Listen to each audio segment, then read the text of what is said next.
Timmy Turner has a biology test on cellular respiration tomorrow and is once again cramming the night before. None of it makes sense to him, so he wishes to know everything. Cosmo and Wanda tell him that is cheating and they cannot grant him that wish, but they insist on helping him study. "Pay close attention, Timmy," says Wanda. In cellular respiration, the ADP/ATP cycle occurs when energy is used to add a phosphate molecule to ADP, or adenosine diphosphate. This creates ATP, or adenosine triphosphate. ATP is the primary energy molecule used by living things. This reaction is reversible, meaning it is catabolic or anabolic.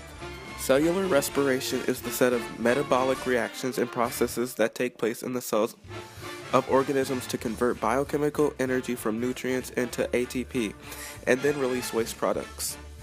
There are 3 steps within aerobic cellular respiration, which is the process of releasing the energy in glucose with the presence of oxygen. The first being glycolysis. This begins with heterotrophic animals consuming other animals or plants. Glycolysis occurs in the cytoplasm of the cell. With the support of the sun, it is able to catabolize or break down glucose and produce 2 ATP, 2 NADH, and 2 pyruvate molecules.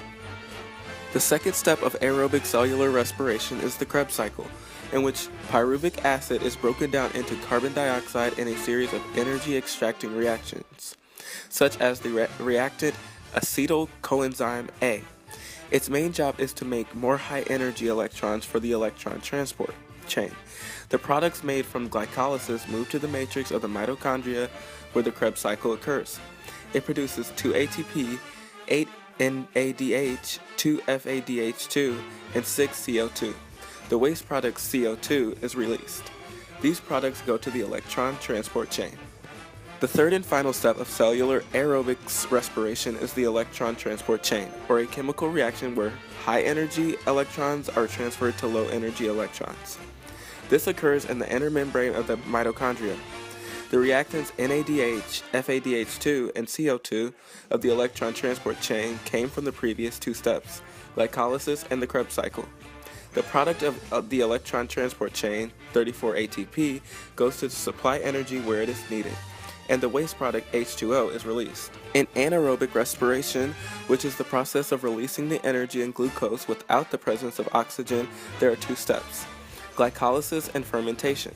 The first step of anaerobic respiration is glycolysis, which is the breaking down of glucose. It produces 2 ATP, 2 NADH, and 2 pyruvate molecules. The second and final step is fermentation, which converts the pyruvic acid into a different molecule in order to regenerate NAD positive. That different molecule is determined by which process of fermentation is being produced. Alcoholic fermentation transforms pyruvic acid into alcohol and CO2.